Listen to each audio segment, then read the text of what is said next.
Oi, Eliane, bom dia. Bom dia, Heisen, bom dia, ouvintes. Bom, vamos começar falando um pouco de economia. Saiu a inflação de março ontem, IPCA, com a inflação menor, né, Eliane? Mas, por outro lado, aquele discurso de pressionar pela queda dos juros foi reforçado. Claro. A inflação no mês de março teve um crescimento de 0,71%, bem abaixo do esperado pelo próprio mercado, e isso animou as bolsas, animou o dólar, né, que caiu. Então, o Ibovespa subiu 4,29% no melhor pregão desde 3 de outubro do ano passado.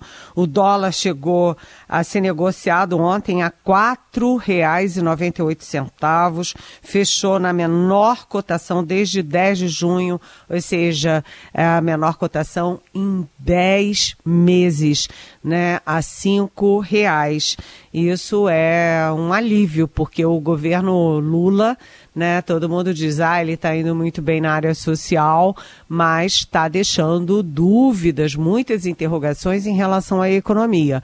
Então, quando a inflação dá uma recuada, isso é bom para as pessoas, isso é bom para as famílias, isso é bom para as empresas e isso é bom para o governo e o país.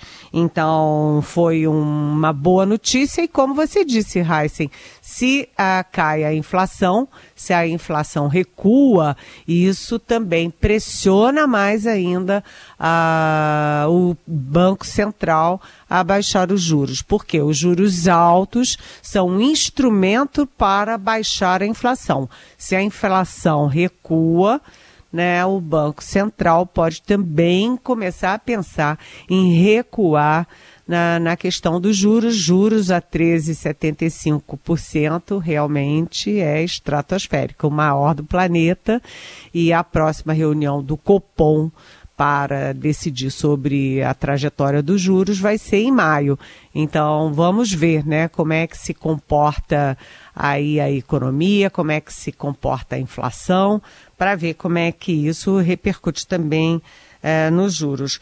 A informação, né, dos especialistas em economia é de que a inflação recuou, porque o arcabouço fiscal que está para ser enviado ao Congresso a qualquer momento terá limite no aumento de investimentos e também porque tem uma perspectiva de que os Estados Unidos encerrem esse ciclo de alta de juros, né? Então, os Estados Unidos com juros altos também, se ele encerra esse ciclo, você pode ter todo um círculo ou um ciclo virtuoso na economia. A gente torce, pelo menos, para que isso ocorra, né?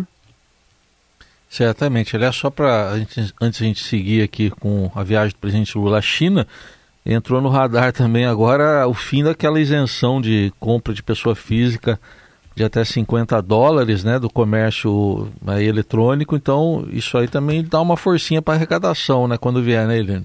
Exatamente. A expectativa do governo é de que, taxando esses produtos até $50, não é isso? $50. $50.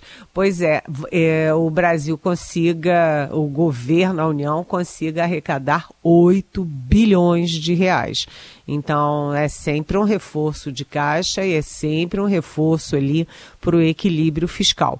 E isso já estava previsto porque o ministro Fernando Haddad já vinha dando sinais nesse sentido, né? Precisa taxar o que está correndo solto e competindo, inclusive, com os produtos nacionais.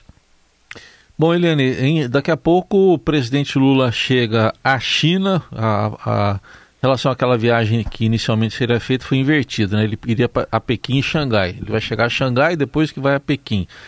O que tem de expectativa e o que pode haver de surpresa, enfim, de concreto nessa viagem, Eliane? Pois o presidente fez uma escala de 2 horas em Abu Dhabi e depois chega na China. Chega na China, deve estar cansado, porque mesmo com um avião confortável, com cama e tudo, voo é sempre voo. Né? O Lula tem 77 anos, não é nenhuma criança, acaba de sair de uma broncopneumonia, então o dia hoje não tem agenda, né? Tem agenda de viagem, de chegada, de se instalar. Mas é como você disse, eles inverteram a pauta pela conveniência da agenda do presidente Xi Jinping. Né, a previsão seria do encontro dos dois, Lula e Xi Jinping, ser na quinta-feira. Ela foi adiada para sexta. Então, o Lula vai a Xangai. O que é a ida a Xangai? É o encontro com o setor privado, com os grandes investidores no Brasil. Aí vem a questão da Ford, aí vem a questão também da venda dos aviões da Embraer, etc, etc. Então, setor privado, né? E depois, em Pequim, que é a capital, o Lula vai ter todos os encontros oficiais, inclusive o encontro com Xi Jinping.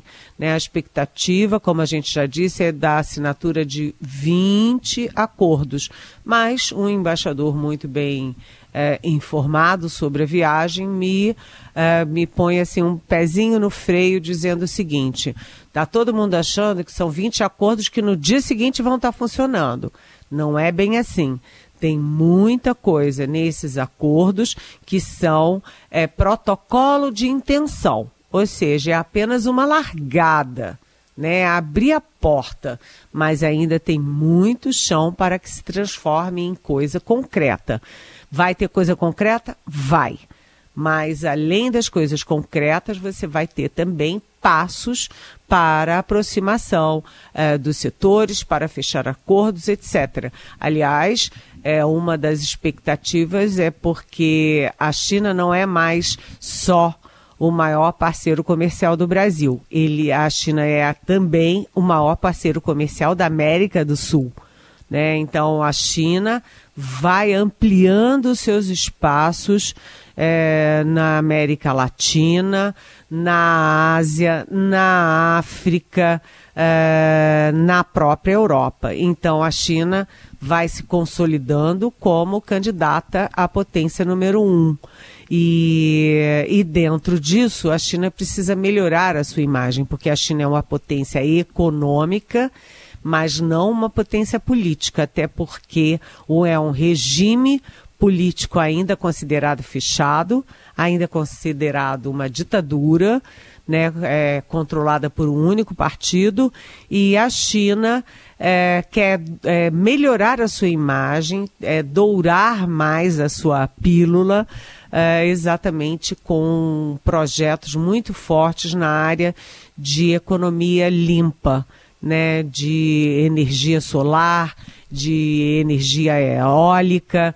Então a China, ela tem toda uma estratégia para se transformar não apenas numa potência econômica, mas também numa potência política.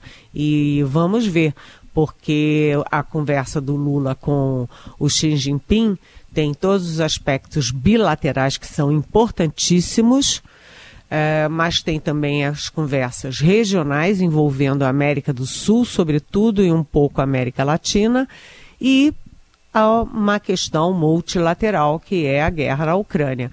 O nosso Estadão hoje, o editorial do Estadão é alertando que é importante a viagem da China sob vários aspectos, mas tem que ter cuidado sobre a questão geopolítica. O Lula não pode dar um passo maior do que as pernas do Brasil. O editorial até diz que a neutralidade da China é pró-Rússia, né? É uma pretensa neutralidade, né? É uma pretensa neutralidade. Só deixando claro, né, Eliane, você conhece muito bem isso, quando um presidente vai visitar outro país, tudo que é acordo, enfim, eles só vão lá para botar a assinatura, né? Para pegar a caneta e botar a assinatura, porque tudo isso é preparado com muita antecedência e da mesma forma que você falou, demora para entrar em vigor, né? Aí tem muita coisa que eles assinam, que foi preparado durante meses e meses e meses, que são protocolos de intenção. Ou seja, eles assinam dizendo assim: olha, nós queremos muito fazer tal coisa, mas aí tem os próximos passos dos técnicos acertarem os detalhes, as vírgulas, as percentuais, os prazos, etc., e os valores, né? Então, muita coisa pode já ser anunciada como fato consumado, que já foi deixado todo prontinho só para assinar, e outras coisas são intenções que são assinadas pelos presidentes, mas depois tem que ganhar corpo, ganhar vida pela área técnica dos dois países. Eliane, o Supremo marcou data para julgar 100 dos acusados, tem mais gente, mas para julgar 100 dos acusados pelos atos golpistas do dia 8 de janeiro, já começa agora na semana que vem, dia 18. Pois é, a presidente do Supremo, a ministra Rosa Weber, já autorizou, né, essas sessões. Olha só, e ela quer pressa, porque ela autorizou de 18 de abril até o dia 24. Ou seja, em uma semaninha, todo mundo julgado. São os 100 primeiros alvos de julgamento, né, e vai ser por plenário virtual do Supremo, ou seja, aquelas sessões que os ministros defendem seus votos, pegam seus votos e defendem oralmente, são as sessões presenciais.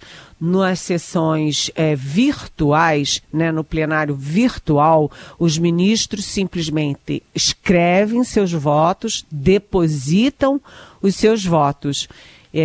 Isso não impede que haja, por exemplo, pedido de vistas, né? Pode até haver, mas não é essa a expectativa, né? A Procuradoria-Geral da República já pediu a condenação dos réus por vários crimes, crimes como associação criminosa armada, tentativa de abolição violenta do Estado Democrático de Direito, dano qualificado com emprego de violência e uso de material inflamável, porque a gente lembra, né, fogo na Câmara, fogo no Senado, no Supremo, ou seja, uso de material inflamável, ou seja, que piora a situação dos julgados e dos condenados, principalmente.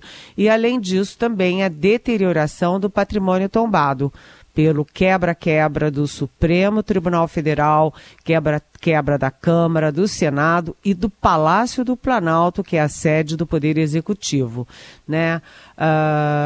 Depois dos atos do dia 8 de janeiro, foram presas e denunciadas 1.390 pessoas, né?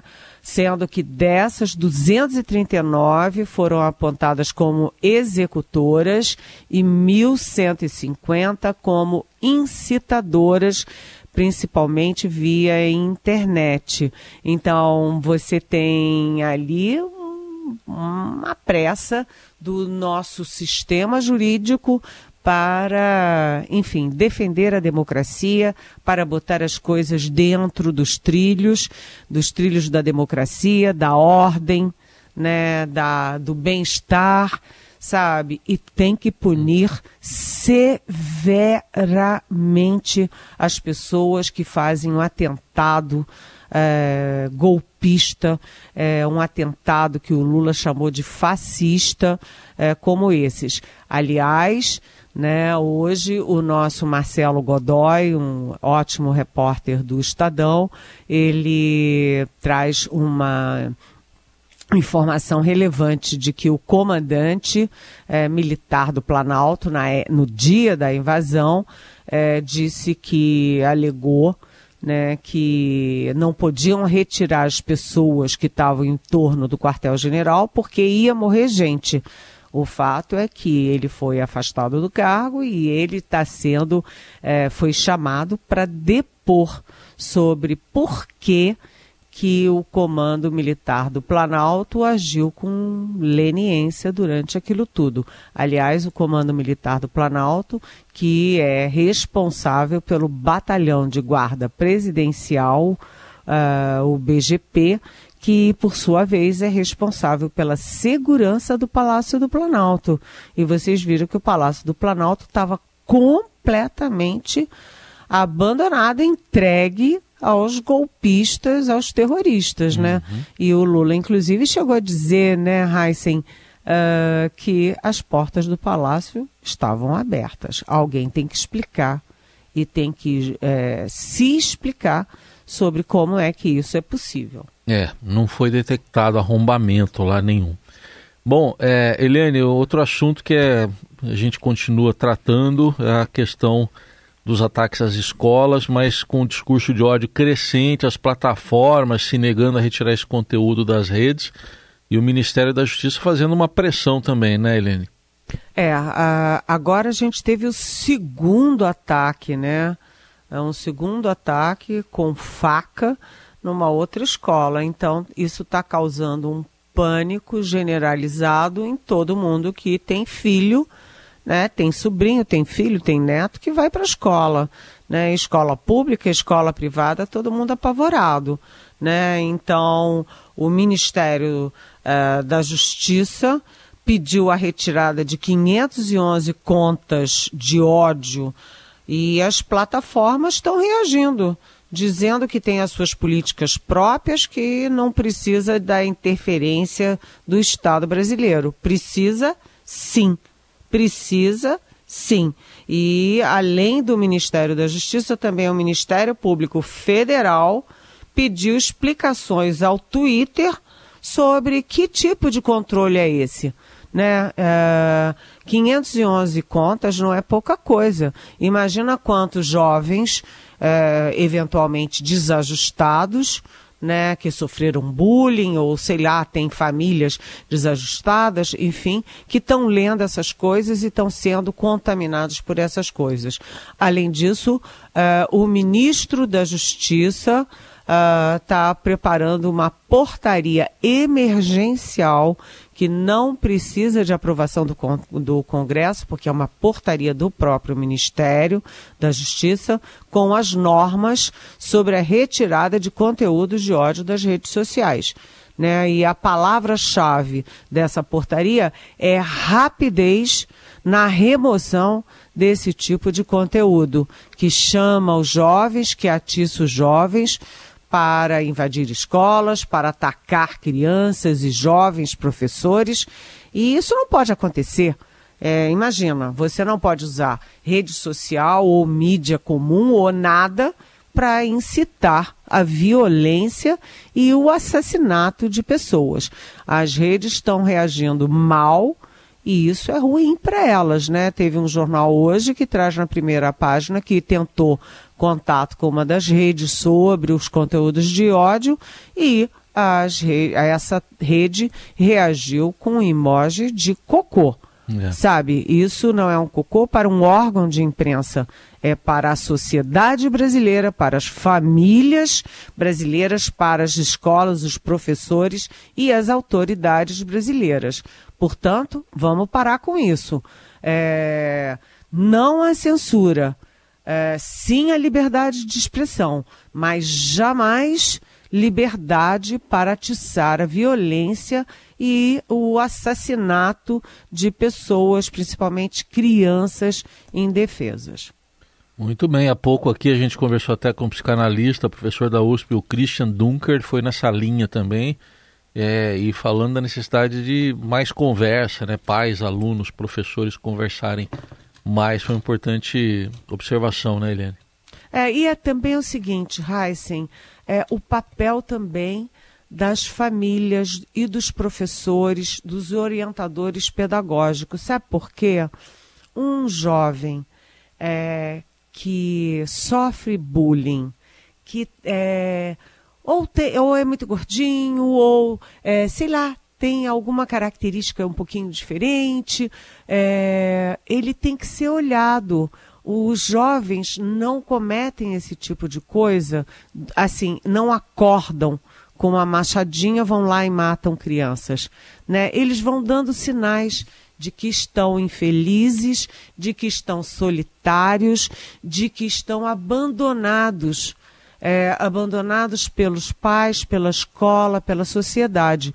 Então você tem que acolher essa vítima que se torna réu, antes que ele faça mal a ele próprio e faça mal às outras pessoas e aos colegas. Então, a responsabilidade nossa, a responsabilidade de cada um nessa história toda. Sim, isso.